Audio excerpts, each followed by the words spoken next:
A time, there was a very rich king named Midas.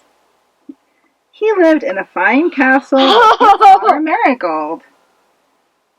He loved to go to his treasure room and count his coins. The two things he loved best in life were gold and marigold. No one, not even Marigold, was allowed in the treasure room. One day Midas was sitting in the treasure room, dreaming about his gold. In his dream, he saw a shadow fall across the piles of gold coins. He looked up and saw a stranger standing next to him.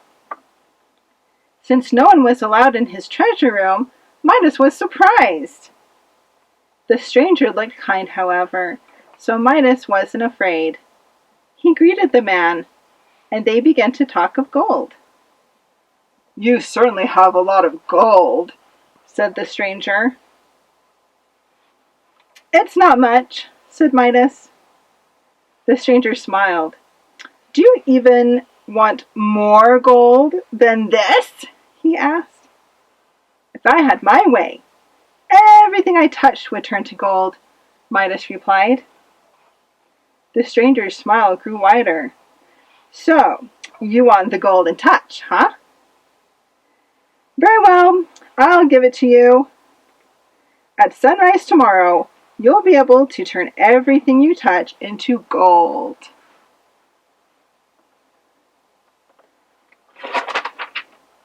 Midas was so excited he could hardly wait until morning. As the sun rose, still dreaming, Midas sat up and reached for the water jug by his bed. At once it became gold. Midas was overjoyed. He got up and danced around the room, touching everything within his reach.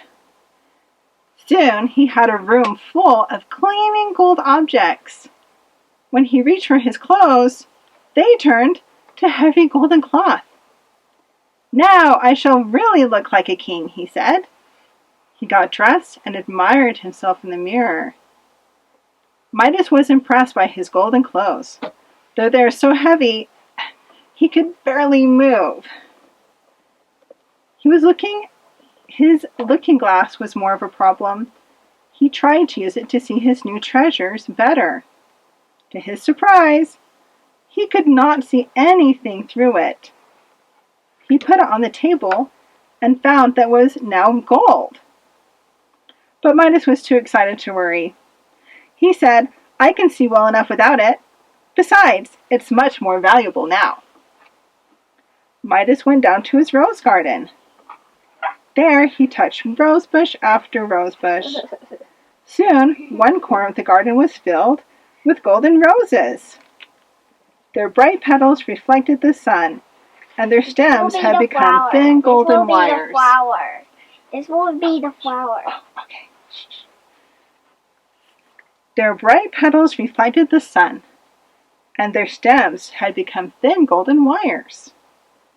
Even the thorns on the rose bushes had turned to gold. Midas was completely happy. After some time passed, Midas realized that he was hungry. He went to the dining room to get his breakfast. There was bread, milk, and tasty cooked fish on the table. 2 places had been set, one for Midas and one for Marigold. Midas sat down and waited for his little daughter. He was eager to show her his new powers.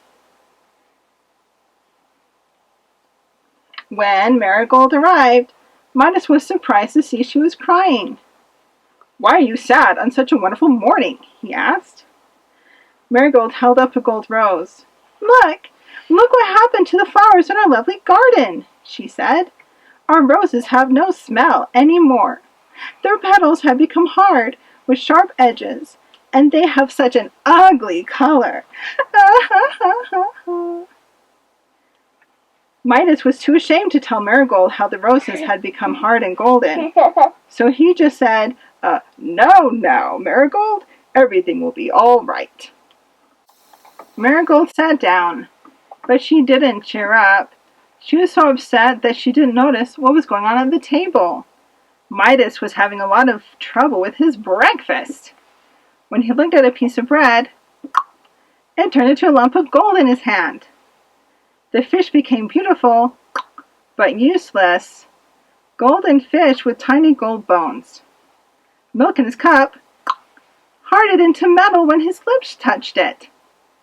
"If this goes on, I'll never be able to eat again," said poor Midas.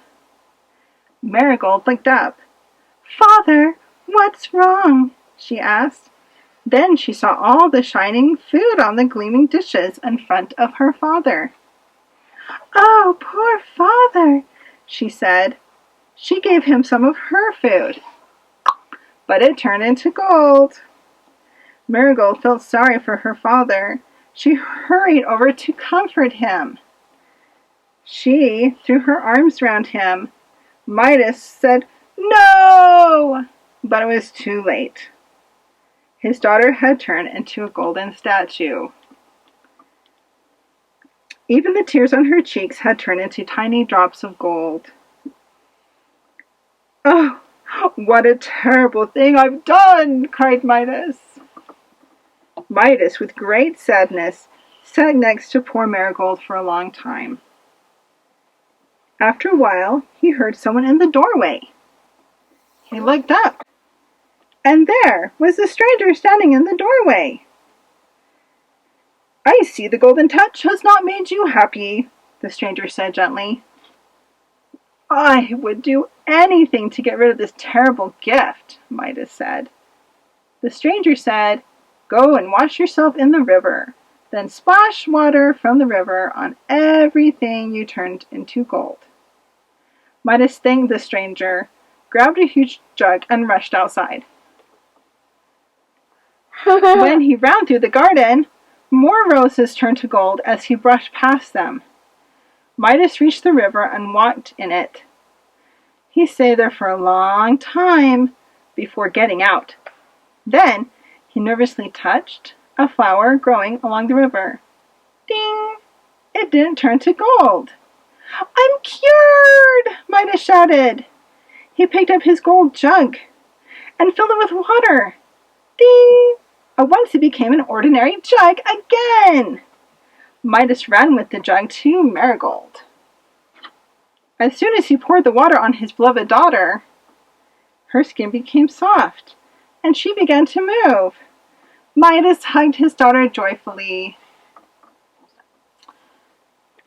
Midas and Marigold went through the house and the garden. They splashed water from the river on everything. Anything Midas had turned to gold. They didn't leave out one rose.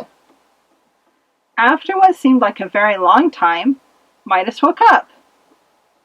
He realized that everything he thought had happened had been only a dream. Midas's dream had taught him an important lesson. His love for his daughter was more important than all the gold in the world. Many, many years later, when Midas was a grandfather, he would hold Marigold's children on his knees and tell them about his dream, very much the way I just told you. When he finished, he would stroke the children's golden curls and tell them the gold in their hair was the only gold he valued. The end.